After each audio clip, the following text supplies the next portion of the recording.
Is perfectionism stopping you from reaching your goals? Let's talk about it.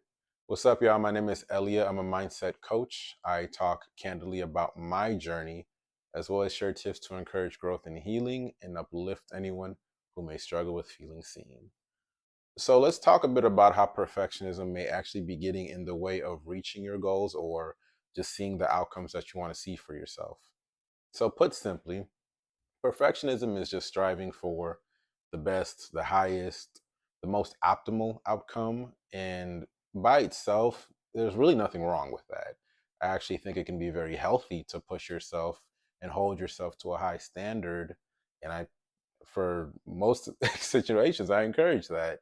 The problem, though, or where it can become problematic and unhealthy, is refusing to accept anything other than this perfect model that you may have built in your head.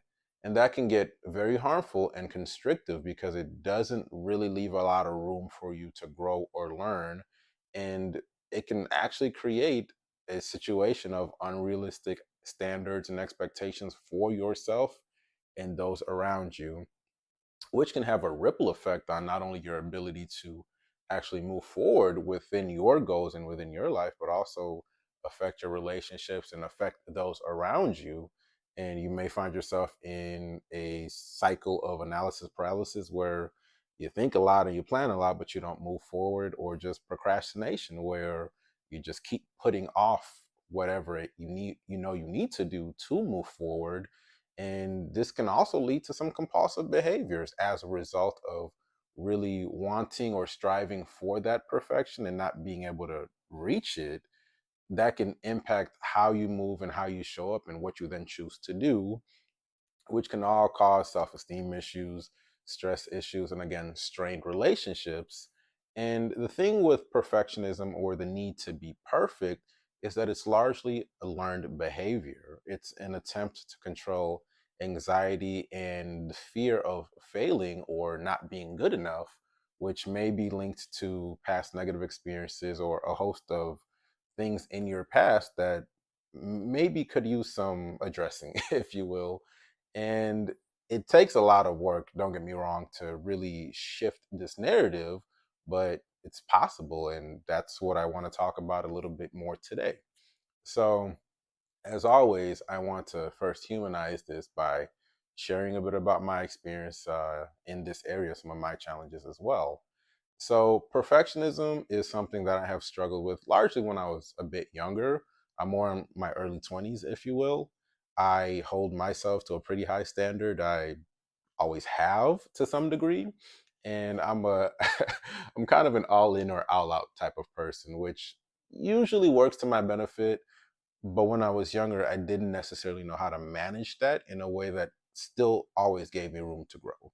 And I didn't leave myself room to fail gracefully, which often put me in a fixed mindset that actually stopped me from taking risks or really taking opportunities. And I struggled to actually feel like I was advancing in many areas of my life. And as a result of those struggles and feeling like I wasn't necessarily getting ahead or making progress, I then struggled with shame of not feeling good enough, not feeling smart enough, feeling like I couldn't do a range of things that I was otherwise hoping to put myself to, or just feeling like I didn't know enough and was never going to be enough to actually attain the things that I was seeking to attain. And then that further compounded or was compounded by me not necessarily expressing this and seeking help at points to really navigate that shame. So a lot of that shame was spent suffering in silence and just not being open about the ways I was struggling, which were largely self imposed, mind you, because again, I had developed this need to be perfect largely as a result of things in my childhood and past experiences, and just this desire or this need to not let people down. But whatever the case may have been at that point in my life, I wasn't giving myself space to grow and expand and really lean into the more constructive parts of myself, and I suffered greatly as a result of that. And again, this stuff takes a lot of work. It took a lot of work for me to shift that narrative. It still is a daily thing to not fall into that mindset. So, with that said, I want to share a few tips that have really helped me on my journey in hopes that they'll help you on yours. First and foremost, it's really important to adopt a holistic view of yourself. We are all made of multiple parts, and sometimes those parts agree, sometimes they don't. We might not even like all of those parts, and that's fine. But what's important is to really accept all of those parts that make you up, your full makeup, accept it as you, and then be willing to grow within that, willing to try new things, experiment, fail, and learn. That's really key to actually moving forward and changing those parts of yourself, or changing the narrative about things that you may not like about yourself. It's basically adopting a growth mindset. If I had to kind of sum it up, adopt a growth mindset and look at yourself in all parts and be willing to love all those parts and pour into all of those parts. Additionally, it's really important to focus on lessons learned, the journey, and not necessarily just the outcomes or the destinations. I know it can be really easy to tunnel into the outcome and what we want to achieve. And it is important, don't get me wrong, to visualize that and keep that front and center, because you have to be driving somewhere. You need a direction or a destination to kind of make it all worth it in some sense. But at the same time, that in and of itself isn't the full picture of the journey. So much learning is done along the way between you and the destination. And sometimes on the road to the destination, you realize that you actually need to go somewhere else. So it's important to be willing to see that journey as extremely valuable, and in some cases, maybe even more valuable than the destination itself.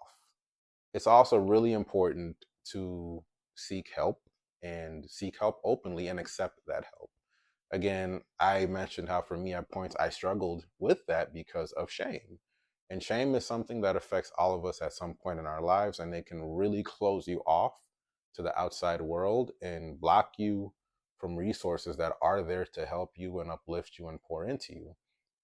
So it's really important to seek help and support and pull people in those moments when you may not be able to see a path forward and maybe just don't feel good about yourself at all. And lastly, it's really important to be compassionate with yourself. I can't stress how much I can't stress how important this piece is, because again, you will like parts of you, you won't like parts of you.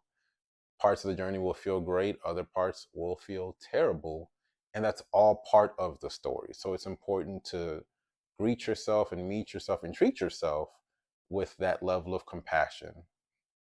So, with all that said, again, first and foremost, I do hope that something I've said helps you on your journey.